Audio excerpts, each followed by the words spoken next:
नमस्कार दोस्तों, मैं रंजीत कुमार एक नए चैप्टर के साथ आप लोग के साथ आया हूँ। प्रकाश, जिसको हम लोग लाइट बोलते हैं, और इसी में है परावर्तन और अपवर्तन। इसको हम लोग एक रोशनी का दुनिया बोलते हैं। एक चीज़ हम लोग मज़ेदार चीज़ देखते हैं कि हम लोग को कोई वस्तु या भी कोई भी वस्तु हमें दिखाई क्यों देता है। कोई भी वस्तु दिखाई देने का मेन रीज़न है कि सबसे पहले जो लाइट है, प्रकाश जिसको हम लोग बोलते हैं, वो क्या है, किसी वस्तु पर पड़ने के बाद वहाँ से जो है रिफ्लेक्ट होकर हमारी आंखों तक आती है। इसी वजह से जो है ना, उसका प्रतिबिंब हमारे आंख में बनता है, जिसके कारण किसी वस्तु को हम देख पाते हैं। जैसे अंधेरा हो गया, रात हो गया, जब लाइट नहीं रहता है तो हम लोग नहीं देख पाते। इसका रीज़न भी यही है कि क्या है कि उस समय लाइट नहीं रहने के कारण जो है प्रकाश जो है परिवर्तित होकर किसी वस्तु से हमारी आंखों तक नहीं पहुंचती है। इसी वजह से जो है कोई वस्तु जो है हमें नहीं दिखाई देता है नाइट में। अब हम लोग समझते हैं कि लाइट क्या है। हम लोग पहला है कि लाइट क्या है। तो लाइट जो है सीधी रेखा में चलने वाली एक जो है रोशनी है। इसको जो है स्ट्रेट लाइन बोलते हैं। क्या आपने कभी टॉर्च की रोशनी देखी है? प्रकाश हमेशा सीधी रेखा में चलता है, या टेढ़ा मेढ़ा नहीं चलता है। मतलब लाइट अगर चल रहा है तो सीधी रेखा में चलेगा।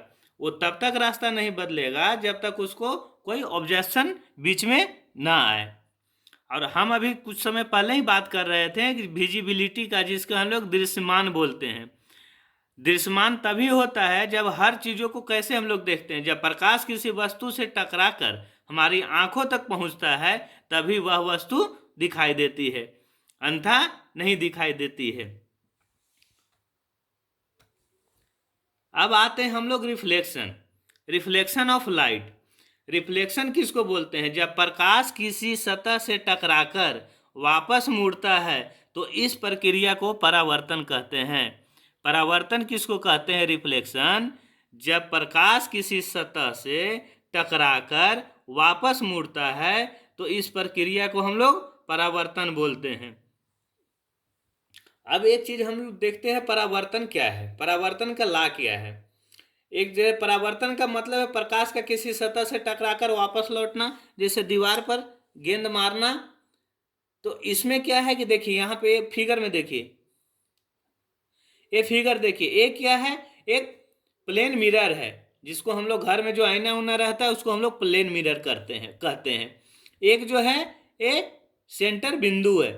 अब क्या है कि ये जो है इंसिडेंट रे जो देख रहे हैं, ये इंसिडेंट रे जो है ये आकर समतल दर्पण पे फिर ये जो है रिफ्लेक्ट कर रहा है। मतलब ये आपतित हो रहा है और ये परावर्तित हो रहा है। देखिए यहाँ से प्रकाश आ रहा है, ये मिरर पे पड़ रहा है और ये फिर परावर्तित हो जा रहा है। तो यहाँ के बाद क्या है कि जो सेंटर लाइन है उससे एक स्ट्रेट लाइन खींचते हैं 90 डिग्री पर। तो इधर से जो लाइट आ रहा है उसको हम लोग क्या बोलते हैं? Angle of incident. मतलब इंसिडेंट रे जो आ रहा है उससे जो एंगल बन रहा है इसके साथ, वो एंगल ऑफ इंसिडेंट बोलते हैं। और जो फिर यहाँ से लाइट पड़ने के बाद जो है लाइट जो है वापस जा रहा है, इसको हम लोग एंगल ऑफ रिफ्लेक्शन बोलते हैं। मतलब रिफ्लेक्टेड रे मीन्स डैट कि एंगल ऑफ इंसिडेंट को हम लोग आई से डोनेट करते हैं और एंगल ऑफ रिफ्लेक्शन को आर से। मतलब परावर्तित कोण को जो है हम लोग आर से डोनेट करते हैं, आपतन कोण को आई से डोनेट करते हैं, और दोनों का एंगल बराबर है। मीन्स डैट कि यदि ये प्रकाश का लाइट इंसिडेंट रे अगर 45 डिग्री पे अगर प्लेन मिरर पे पड़ रही है तो ये 45 डिग्री पर ही वापस रिफ्लेक्ट कर जाएगी। इसी को हम लोग परावर्तन का नियम बोलते हैं। इसमें क्या है कि आप लोग देख रहे होंगे कि नियम क्या है, आपतन कोण जैसे देख रहे हैं, आपतन कोण यहाँ देख रहे हैं आई, और हमेशा परावर्तन कोण बराबर होता है। मीन्स डेट कि आई बराबर आर। मतलब अभी बोले ना कि अगर 45 डिग्री पे ए रे आ रहा है, यहाँ मीट कर रहा है, फिर ये लौट रहा है, मतलब कि ये 45 डिग्री पे आ रहा है तो 45 डिग्री पे ही वापस लौट जाएगा। अब है आने वाली किरण, दर्पण और जाने वाले किरण सब एक ही तल में होते हैं। मीन्स डेट है कि आपतित किरण, परावर्तित किरण और लंबवत जो कोण है वो एक ही पॉइंट पे मीट कर रहा है। इसको हम लोग प्रकाश का परावर्तन बोलते हैं। अब नेक्स्ट पॉइंट है हम लोग के पास, देखिए एक ये चीज ना आप ध्यान दीजिएगा। ये चीज क्या होता है कि आप लोग के घर में चम्मच होगा। चम्मच का दो भाग होता है, एक ऊपरा हुआ भाग होता है और एक अंदर का भाग होता है। दोनों तरफ आप फोटो देखिएगा ना तो अलग अलग दिखाई देगा। मतलब कि आप चम्मच से ही समझ सकते हैं कि जो है दर्पण जो है दो तरह का होता है, कनकेव और कन्वेक्स, जिसको हम लोग अवतल दर्पण बोलते हैं, उत्तल दर्पण बोलते हैं। जैसे आप चम्मच आप देख रहे हैं, ये यहाँ देखिए चम्मच, देखिए ये चम्मच देखिए ना, ये उभरा हुआ भाग है और ये नीचे का भाग है। तो ये जो है अगर आप चम्मच के अंदर वाले हिस्से में देखेंगे तो आप उल्टे नजर आएंगे। इसे अवतल कहते हैं, कनकेव कहते हैं। देखिए नीचे वाला भाग में देखिए उल्टा दिखाई दे रहा है। अगर आप चम्मच के उभरे हुए बाहरी भाग, देखिए बाहरी भाग दिख रहा है ना यहाँ पे, बाहरी भाग हिस्से में देखेंगे तो आप सीधे लेकिन छोटे नजर आएंगे। इसको हम लोग उत्तल मतलब कन्वेक्स कहते हैं। आपका घर में चम्मच होगा, एक बार आप प्रयोग करके देखिएगा। यहाँ से एकदम सिंपल सी है, एक चम्मच लीजिएगा, यहाँ से आपको अवतल दर्पण और उत्तल दर्पण में सीधा अंतर पता चल जाएगा। हमेशा जो है कंफ्यूज होता है लोगों को कि अवतल उत्तल कौन है। तो अवतल जो है आप देखिएगा, चम्मच का जो नीचे वाला भाग होता है उसको अवतल बोलते हैं, और चम्मच का जो उभरा हुआ भाग होता है उसको हम लोग उत्तल दर्पण कहते हैं। अवतल को इंग्लिश में कनकेव बोलते हैं और उत्तल को इंग्लिश में कन्वेक्स बोलते हैं। अब हम लोग आते हैं, कुछ पॉइंट है। देखिए ये जैसे कहने का मतलब है कि अगर किसी भी दर्पण पे 3 पॉइंट है, ये मुख्य टर्म ने याद रखिएगा। आपको जो है ना वो जो फार्मूला बताएंगे दर्पण का, जब सूत्र बताएंगे फार्मूला, तो ये तीनों चीज याद रखना होगा। देखिए की टर्म ध्रुव, जिसको हम लोग पोल बोलते हैं, जिसको हम लोग पी से डोनेट करते हैं। दर्पण के परावर्तन पृष्ठ का बिल्कुल बीच का ही बिंदु होता है। जैसे हम बहुत जल्द जो है ना आप लोग के लिए व्यवस्था कर रहे हैं, आप लोग को ना इसे फिगर बना बना के बहुत जल्द हम समझाएंगे आपको। पोल क्या होता है, बीचों बीच दर्पण का भाग होता है। एक होता है, दूसरा होता है वक्ता केंद्र, जिसको सेंटर, जिसको हम लोग शॉर्ट में सी से डोनेट करते हैं। जिस खोखले गोले से दर्पण बना है उसका केंद्र, मीन्स डेट कि अगर अवतल है चाहे उत्तल है, अगर कहीं सेंटर है तो वो वहां से जो दर्पण बना है उसको हम लोग क्या बोलते हैं, वक्ता केंद्र बोलते हैं, सेंटर। और तीसरा है फोकस, जिसको हम लोग एफ बोलते हैं, जहां सूरज की किरणें दर्पण से टकराने के बाद मिलती है या मिलती हुई लगती है। मीन्स डेट कि अगर सूरज की किरण अगर दर्पण पे पड़ा है तो टकराने के बाद फिर आगे जाने के बाद जहां मिल रहा है या फिर मिलता हुआ नजर आ रहा है। कभी कभी ऐसा होता है कि अनंत में मिलता है, मिलता ही नहीं है। तो जहां मीट होता है उसको हम लोग फोकस बोलते हैं। ये 3 पॉइंट याद रखिएगा, ध्रुव जिसको पोल बोलते हैं, जिसको पी से डोनेट करते हैं, वक्ता केंद्र जिसको सेंटर बोलते हैं, सी से डोनेट करते हैं, और फोकस एफ जिसको हम लोग एफ से डोनेट करते हैं। अब आते हैं अवतल दर्पण। अवतल दर्पण जो है जिसको हम लोग कनकेव मिरर बोलते हैं।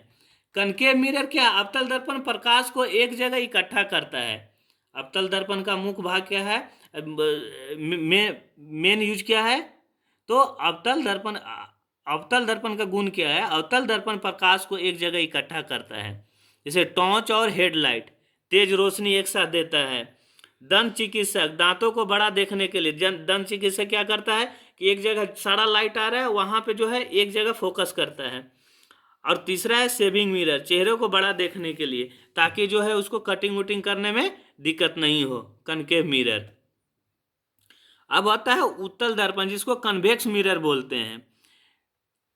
उत्तल दर्पण चीजों को छोटा करके दिखाता है, इसलिए हम इससे बहुत बड़े क्षेत्र को देख पाते हैं। जैसे कोई चीज भी बड़ा क्षेत्र को क्या करता है, वो छोटा करके दिखाता है। जैसे गाड़ी का जो मिरर रहता है वो देखिएगा, गाड़ी चलते रहता है, साइड में पीछे बहुत दूर तक दिखाई देता है हम लोग को। सबसे बड़ा उपयोग गाड़ियों के side mirror, rear view mirror, या ड्राइवर को पीछे का पूरा ट्रैफिक देखने में मदद करता है। मतलब बहुत दूर तक दिखाई देता है कि पीछे से कौन सा गाड़ी आ रहा है, नहीं आ रहा है। इसमें प्रतिबिंब हमेशा सीधा बनता है, किसमें, कन्वेक्स मिरर में। अब आता है दूसरा रिफ्रैक्शन, जिसको प्रकाश का अपवर्तन बोलते हैं। प्रकाश का अपवर्तन क्या है, बहुत अच्छे ढंग से समझिएगा। ये क्या है कि कोई भी प्रकाश कहीं से आता है, तो अगर प्रकाश मीडियम चेंज कर रहा है, मतलब माध्यम चेंज कर रहा है, तब क्या होता है कि रिफ्रैक्शन होता है। जैसे मतलब कि सघन माध्यम से अगर विरल माध्यम में जा रहा है, तो उसको हम लोग रिफ्रैक्शन बोलते हैं।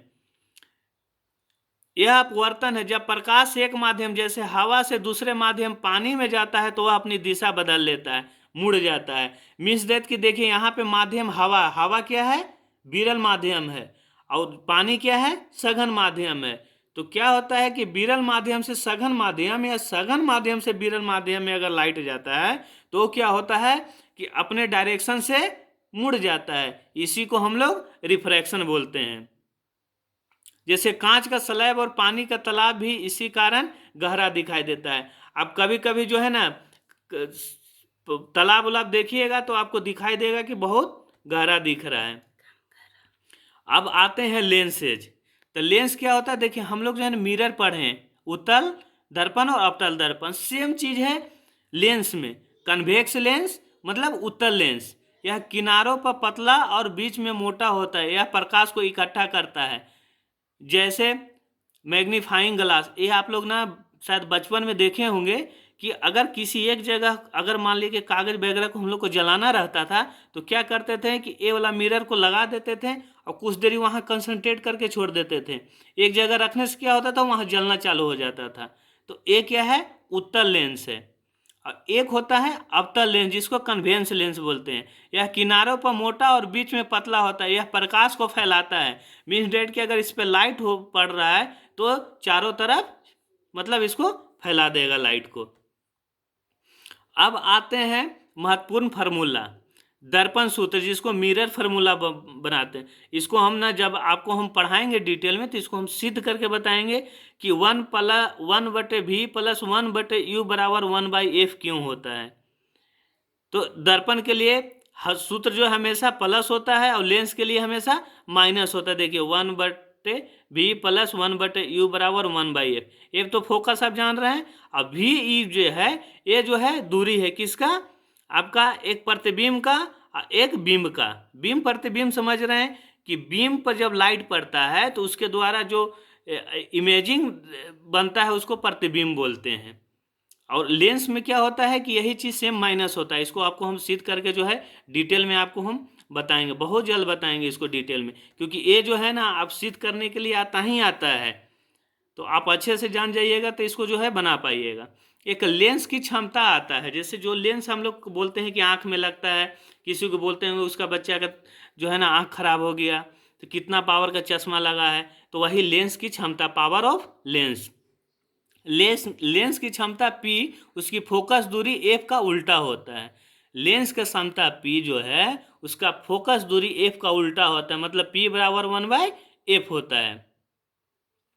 इसका मात्रक डायोप्टर होता है, याद रखिएगा। लेंस की मात्रक क्या होता है, डायोप्टर होता है, जिसको बड़ा D से हम लोग सूचित करते हैं। उत्तल लेंस की क्षमता धनात्मक होती है, अभी थोड़ा देर पहले बताएं आपको हम। अवतल लेंस की क्षमता ऋणात्मक होती है। तो ये जो है इसी के ऊपर डिपेंडेंसी होता है कि किसका कितना डायोप्टर का जो है चश्मा लगेगा, किसका नहीं। अब ऐसे भी हम लोग एक चीज़ और जानते हैं कि हम लोग पढ़ने के लिए जो है 25 सेंटीमीटर का दूरी जो है अपना आँख से किसी चीज़ पे रखते हैं, ताकि वो डिस्टेंस जो है सफिशियंट है। अगर उससे कम हुआ चाहे ज़्यादा हुआ, तो हमारे आँख पे भार पड़ेगा। और इसी में एक चीज़ और आता है कि दूरदृष्टि और निकट दृष्टि। दूरदृष्टि और निकट दृष्टि, इसके ऊपर भी जो है आपको अब जो है हम डिटेल में जो है आपको हम पढ़ाएंगे। इसके ऊपर जो है डिटेल में आपको हम पढ़ाएंगे। और इसमें क्या है कि कुछ कुछ चीज़ होता है, एक रोग भी होता है, दृष्टि दोष और सुधार। तो मायोपिया, जिसको निकट दृष्टि दोष बोलते हैं, अवतल लेंस से ठीक किया जाता है। मायोपिया जो है निकट दृष्टि दोष होता है। और हायर प्रोपिया जो है दूरदृष्टि होता है, उसको उत्तल लेंस लगा के ठीक किया जाता है। अब इसमें हम लोग क्या, एक महत्वपूर्ण पॉइंट क्या है, अपवर्तन के कारण ही इंद्रधनुष, सिक्का पानी में ऊपर दिखना और पेंसिल का टेढ़ा दिखना, जैसे आप बरसात उरसात में देखते होंगे एकदम 3 कलर, 5 कलर, 7 कलर का जो है ना इंद्रधनुष बनता है, तो वो जो है ना अपवर्तन के कारण ही होता है। सिक्का जो है, आप जो है ना किसी जो है ना गिलास में पानी रखा हुआ सिक्का डालिए तो आपको लगेगा ना कि गिलास के सतह से ऊपर है, तो ये भी अपवर्तन के कारण हो रहा है। पेंसिल जो है ना पानी में डालिएगा तो चाहे ऊपर से दिखाई देगा, तो उसको लाइट लगाइएगा तो लगेगा कि वहाँ टेढ़ा है, कटा हुआ है, तो ये भी क्या है, अपवर्तन के कारण है। परावर्तन के कारण दर्पण में प्रतिबिंब बनता है। मुझे आशा है कि ये चैप्टर कुछ आपको समझ में आया होगा। बाकी जो है लेंस का फार्मूला जो है मैं उसको जल्दी जो है आप लोग को सिद्ध करके बताऊंगा। और अगर अच्छा लगा हो तो सब्सक्राइब करें, लाइक और शेयर ज़रूर करें। Thank you.